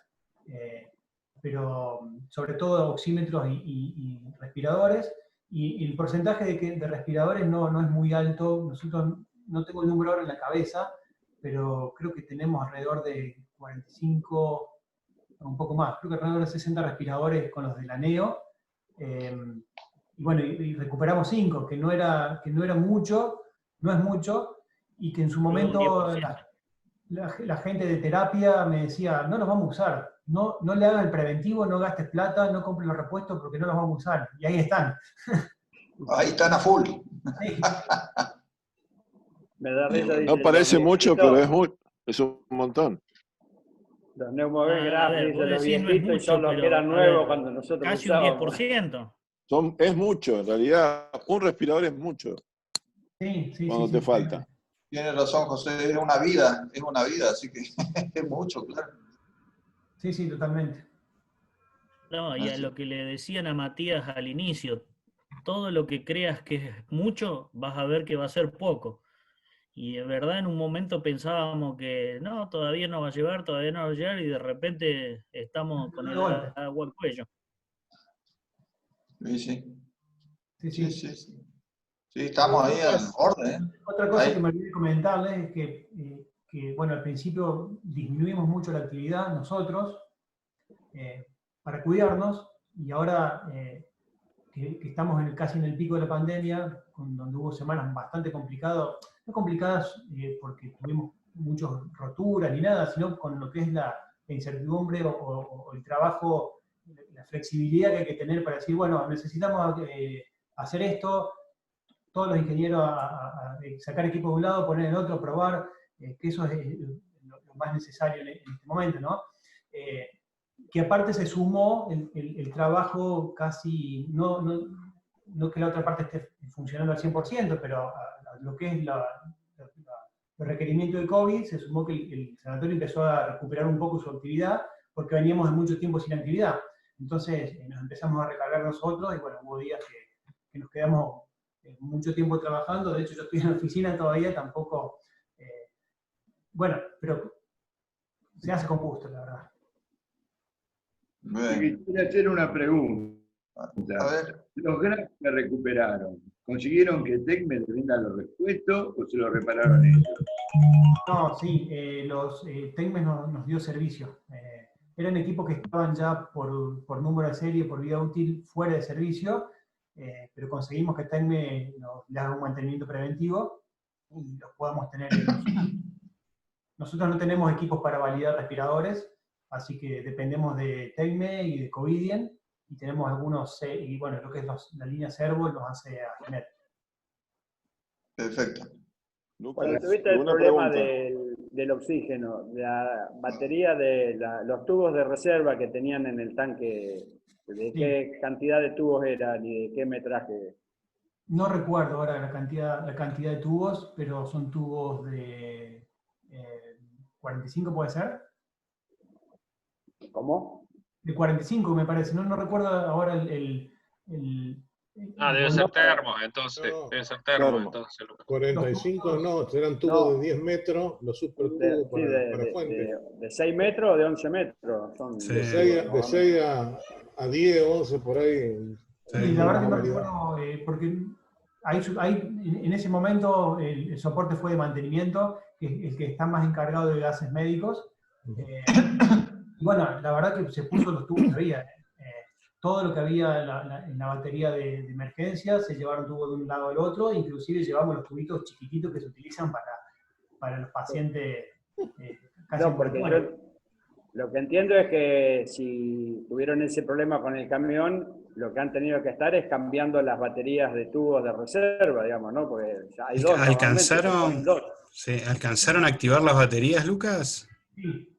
Sí, muy poco tiempo se activaron. Sí. Hay que estar, Hay que estar cambiando tubo a cada rato ahí al lado de la rampa. Era cambiar un tubo a cada rato, exacto, porque creo que son 8 tubos la batería, o 10 tubos. Y con el corazón. Sí. Y con el corazón en la boca. Sí. Y ahora seguimos igual, porque cada rato llega a las 12 de la noche o a las 2 de la mañana, que son las horas que llega el camión y llegó, no llegó. El proveedor se comprometió a venir todos los días ahora, y está viniendo todos los días. Ajá. El tanque criogénico que tienen, no entendí si lo cambiaron. Todavía lo van a cambiar. Lo van a cambiar. Ahora el proveedor se comprometió a traer otro nuevo en unos 15 días aproximadamente, a sumar uno más de 5.000. De 5.000. Yo tuve un accidente. ¿Tenés uno de 5.000? Perdón. ¿Cómo?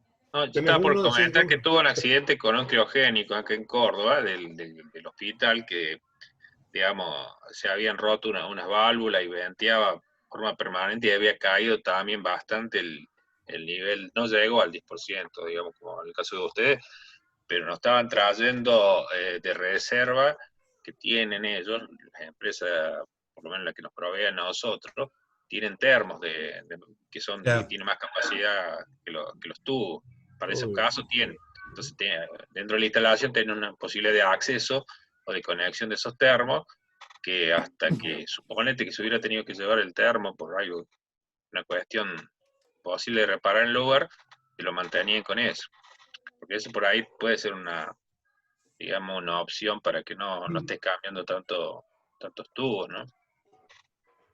Es que normalmente debería tener en el cuadro de maniobra ahí, siempre tienen que tener una válvula para conectar estos termos, independientemente de los... Está la válvula, pero bueno, no había tampoco camión disponible en ese momento para venir. Y los cuadros de válvulas tienen que tener bypass de las válvulas esenciales, porque si no llega a pasar algo en las válvulas esenciales, o que bypassen los reguladores para que después poder habilitar otro regulador, tiene que haber bypass. Es una cosa, yo lo vi... El problema que tuvieron los de Jujuy fue ya. Claro, yo lo vi, yo estuve una vez, me fui a hacer un curso a Japón, y me fui un sábado a la tarde a un hospitalito, 700 camas era el hospitalito del pueblo que estábamos, es un hospital chiquito, vamos. Y ¿saben cuánta gente había en mantenimiento en ese momento en el hospital? 700 camas, 3 había mantenimiento. Le estoy hablando del año 2001. Los tipos ya tenían todo computarizado, los circuitos, y unos tipos estaban en una computadora mirando distintos monitores, y justo en ese momento que llegamos nosotros estaba el tipo haciendo una maniobra para habilitar un bypass de una válvula de vapor que ellos necesitaban porque hacía frío. Y ellos tienen todo bypasseado, y en el circuito le aparecía y la habilitó electrónicamente a la válvula. Y lo que me llamó la atención, que siempre comento cuando hablo en la charla, es que inmediatamente apareció el número con el cual el tipo terminó de completar unos datos y mandó, no entendía nada porque estaba todo escrito en japonés, mandó la orden de pedido para que el lunes venga la empresa a... El mantenimiento. Automático. Creo que era a las 9 de la mañana, tenía que venir la empresa para sustituirle la... O sea, te hablo del año 2001. Los tipos ya tenían... 3 eran los que estaban trabajando.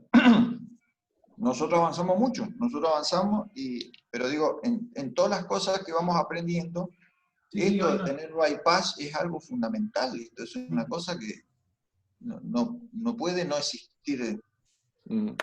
Otra, te hago una consulta, Eduardo, que aparte de las cosas que no pueden faltar, digamos, ¿con qué recurso humano cuentan ahí o sea, tanto en el Allende como en el Italiano, como en el Hospital de Córdoba? ¿Con qué recurso humano, digamos? Me refiero al área de ingeniería. Yo, por lo menos, en mi caso, soy solo. Okay. Y soy solo un ingeniero médico y 3 muy buenos pasantes, nada más. Ok. Tenés 3 pasantes, por lo menos Sí, por supuesto. Fundamentales, te diría que el desempeño de los pasantes en época de pandemia, teniendo en cuenta que no están ahí por la remuneración, por supuesto, están para aprender, la voluntad que han tenido en quedarse en todo esto y meterle todo lo que ponen, es realmente destacable. Felicitaciones a la universidad en por lo menos sacar gente que tenga vocación, que yo creo que eso les va a ayudar muchísimo en la vida de Carlos, Lucas, ¿querés? Sí, nosotros somos 3 ingenieros y un pasante, y la verdad que siempre estamos un poco cortos, pero bueno, creo que la tendencia para 2 sedes. Sí, la tendencia de las instituciones es a darse cuenta de la importancia que tenemos dentro de cada institución, y creo que vamos camino a mejorar. Eso creo que es importante. Venimos un poco retrasados quizás, pero vamos camino a mejorar, y la gente que toma las decisiones se ha dado cuenta de que conviene tener más ingenieros. Claro. Porque eso termina generando una dependencia de terceros, de que uno tiene que tercerizar el mantenimiento, insumo dependiente, comprar equipo de insumo dependiente, y una serie de cosas que, bueno, que con la gestión de los ingenieros podría llegar a bajar esos costos, que son muy altos ya de por sí. No, sin duda, sin duda. Nosotros estamos un poco, le digo, más holgados por el hecho de que tenemos internamente las residencias de ingeniería clínica, y siempre tenemos por lo menos entre 2 o 3 ingenieros biomédicos ya recibidos que están haciendo, digamos, la residencia, ¿no? Y somos además, digamos, 2 ingenieros de planta que estamos de forma permanente, ¿no? Uno más orientado a lo que son las instalaciones, y yo estoy a cargo de todo el área, digamos, pero más enfocado en lo que es equipamiento, ¿no? Pero creo que esto que comentaste, los accidentes, no sé si les pasa a muchos, por ahí no estamos tan mal de ingenieros, pero no tenemos tanta gente de guardia que monitore estas cosas, que yo diría que son como el tablero de comando de un hospital, ¿no? Que no falte el agua, que cuando se corte la luz, digamos, además de lo que tengamos en transferencia automática, haya alguien que sea capaz, digamos, de maniobrar los sistemas estos de transferencia en forma manual. O sea, yo siempre vivo peleando por este tema de la guardia, de la gente de mantenimiento, porque valoro mucho mis tiempos libres los fines de semana, y es bastante frecuente que siempre hay alguna cosita que pasa el fin de semana que nos saca, digamos, de lo nuestro, ¿no? Siempre vamos, ¿no es cierto? Hace 2 semanas atrás tuvimos con los famosos paneles esos, con las mangueras de Tecalam, una pandemia de bocas de terapia que tuvimos que salir a reparar, ¿no? Pero bueno, a lo que voy es que Sí, yo creo que es un crecimiento de todo, ¿no? No solo de ingenieros, sino de los equipos de trabajo que tiene que haber, ¿no? Porque también tenemos que tener técnicos, ¿no es cierto? Y personal de guardia para que cubra emergencias, ¿no? Capacitado, monitoreado a distancia. Sin duda que todos estos sistemas, digamos, inteligentes, digamos, Internet de las cosas y todo eso, va a ayudar con el tiempo a tener un hospital, digamos, como quien dice, monitoreado hasta de manera remota, ¿no? Está bueno. Qué lindo. José quería hacer una pregunta hace un rato y lo fuimos interrumpiendo seguidamente. Sí, José no lo dejan hablar. A José no lo dejamos hablar. Hablar. Adelante, José. Yo ahora me olvidé que estaba hablando. No, creo que no era una pregunta. Era acotar algo con respecto a las baterías de emergencia.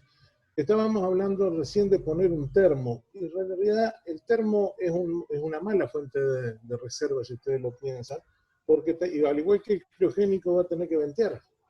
Entonces es posible que si lo tenemos de mucho tiempo, cuando nos encontremos, vamos a tener que el tanque de reserva, si es uno de estos termos de 150 litros, creo que tienen, una cosa por el estilo, se equivalen más o menos a 20 tubos de los otros, lo vamos a tener con bajo nivel, si lo hemos tenido mucho tiempo en stand-by.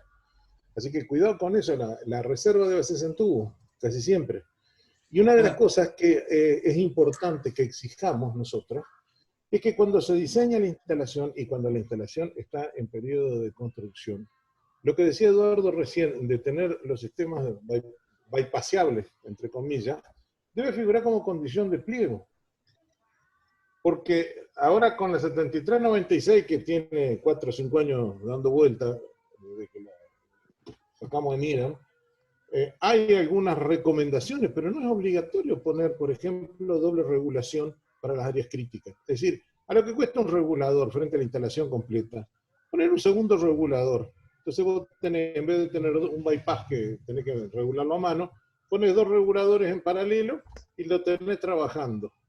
Se te rompió uno, ok, cerrás la válvula ahí, seguís trabajando con el otro y operás tranquilo. No tenés por qué interrumpir servicio ni nada. Pero esas condiciones las tenemos que fijar en pliego. Eso tendrían que ser una batería de recomendaciones que tendríamos que ponerle al momento de hacer esto. Con esto estamos aprendiendo que la posibilidad de interrumpir en situaciones como la que estamos hablando es nula. Claro, sí. Entonces...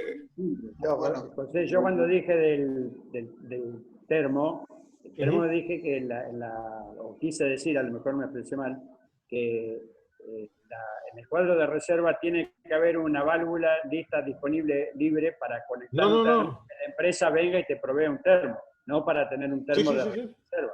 No. Es como decís vos, el termo se gasifica y hay que ventearlo, y entonces no termina, cuando lo necesitas no lo tenés.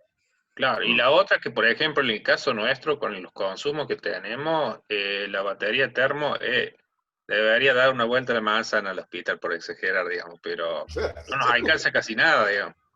O sea, la autonomía que tenemos con el coso, tenemos que dejar, no sé, como decir, elegir los respiradores que va a conectar, ¿no? Otra de las cosas que tendría que tener en la norma figura es una toma de mantenimiento que se llama, por el caso de que uno tenga ese mantenimiento de los reguladores y todo lo que es ponerle a la salida de la terapia un pedazo de caño con una válvula y un racor para termo. ¿Tuviste algún problema? Cerró la válvula de entrada, conectó un termo ahí y vos sabés que la terapia trabaja tranquilo. ¿Cuánto cuesta eso frente a la instalación? Nada. Pero tenemos que tener las condiciones de diseño puestas. Eso hacían los italianos. Cuando presentaron la diapositiva a ellos, nos mostraban esa solución. En la ISO 7396 está previsto la conexión, se llama conexión de mantenimiento eso. Pero les digo, es una solución muy barata y que si se puede implementar, les aseguro que van a dormir bastante más tranquilos. Sí. José, eso usted que tiene experiencia, puede ser que, por ejemplo, a través de una boca, me decía gente que también existía esa posibilidad, a través de cualquier boca de oxígeno, digamos, bueno, con alguna conexión especial, cerrar el circuito de la UTI y alimentar desde ahí, a través de la boca, viste, como estar en el anillo, a mí me decían que era una opción. Lo que pasa es que yo no sé cómo está. A ver, si esto vos lo planificás desde el momento de diseño es una cosa. Sí, ahora, no. entrarle por ahí, yo no sé si eso es la última boca y no tenés un anillo, sino que es radial. Y entonces conectaste con un caño de, qué sé yo, 5/16 o 3/8 y tenés que alimentar toda la terapia al revés. Entonces tenés una caída de presión ya desde el vamos nomás. Claro. Pero si está anillada no hay problema, nosotros si no está anillada. Claro. Pero sí, por supuesto. Y aparte, en una situación de emergencia, cualquier santo viene bien para rezarle, así que y sí, es cuestión de entrar a probar. Estamos hablando de opciones, digamos, de emergencia, ¿no? Sí. Yo lo he hecho eso, cuando he tenido que hacer mantenimiento, claro. He conectado, como decía él, y da resultado. Sí. Voy a alimentarla de 2 bocas. Sí. Y la ventaja de tener ya planificado de entrada es que no tenés que interrumpir el servicio de funcionamiento operativo, digamos. Y repito, estamos hablando de una válvula de corte que puede costar, no sé, a pesos de hoy, 500 pesos. Y un raccord que debe costar otro tanto. O sea, que vos con 1000 pesos y 1 peso de caña ya está, resolviste un problemón. En las condiciones de diseño lo sé por nada. Claro, pero tenés que tenerlo en las condiciones de diseño. Es importante. Muy interesante poder plantearlo del vamos. Claro, porque si después lo tenés que hacer una vez que está hecho, ahí sí que te sale más caro. Claro. Porque te echa la instalación, después te sale carísimo. Pero y si la tenés funcionando, ni te cuento. Sí. Qué bueno, La verdad que muy rica la experiencia que estamos compartiendo y que estamos haciendo deducciones inclusive, porque hay muchas cosas que entre varios vamos pensando y vamos sacando conclusiones que no están escritas, digamos, ¿no? Que no están en los manuales. Así que la verdad que le agradezco mucho que este grupo, que es un grupo chico pero bueno, digamos, ¿no? Estamos los que nos gustan, los que tenemos, es nuestro gusto, la verdad que disfrutamos usando la ingeniería para ayudar a salvar vidas. Y esto a la noche cuando uno pone la cabeza en la almohada, uno ya dice, ya cumplí, vale la pena lo que estoy haciendo. Entonces, la verdad que yo le agradezco que tengan esta presencia, esta participación. Y, bueno, ya somos un grupo de amigos, ya de hace tanto tiempo ya que nos venimos viendo, así que nos sentimos cercanos. Así que los invito para la próxima, que vienen los amigos de la provincia de Buenos Aires. Van a empezar los... Sí, no. Yo antes, cuando abrí la boca y estaba con el micrófono silenciado, era que cuando estaban hablando de los ingenieros en los hospitales y los que algunos tienen pasantes. Nosotros en la provincia de Buenos Aires venimos para menos. Somos pocos los ingenieros que ya estamos en los hospitales y este año el ministerio no nos renovó los convenios con los pasantes. La verdad que es una pena. Bueno, ya vendrán. Ya lo vamos a pelear para otro año. Pero seguro. Sí. Al Marcelo me está escuchando, sabe que estoy hablando. Él también lo sufrió. Marcelo, entonces, ¿quiénes estarán la semana que viene? ¿De qué hospitales? El hospital Cuenca Alta, que está en Cañuela, el nuevo, el Chamit, el hospital Allende de Mar del Plata y el San Felipe, y probablemente no esté uno de Vicente López, que iba a ser el provincial, pero parece que va a ser el municipal. Y si no, esos tres... ¿Mar del Plata cuál, Marcelo? El Allende. Va a estar Pedro, seguro. Sí. Qué bien, bueno. Entonces ahí ya vamos a ir viendo cómo... Para tener una referencia de distintos lugares, del interior de la provincia, de Mar del Plata y un hospital viejo, un hospital nuevo. Un hospital viejo, un hospital nuevo. Así es. El Allende es el IGA, ¿no? El IGA, el Intersonal. En Mar del Plata hay dos, está el de pediatría y el Intersonal. Sí, lo conozco los dos. Muy bien. Sí, cuando estuvimos en Mar del Plata, ahí lo fuimos a ver. Así es. Bueno, amigos. ¿Hace cuánto, José? Como 30 y pico de años. Bueno, no tanto, che. Me van a creer que estamos desde el féretro acá hablando. Porque son viejos. Bueno, sí. Bueno. Gente, Muchas gracias. gracias. Hasta la próxima. Nos vemos la próxima. Hasta luego. Chao, chao. Gracias, Ronald y los amigos. Gracias. A ti, Chao. Luca. Gracias.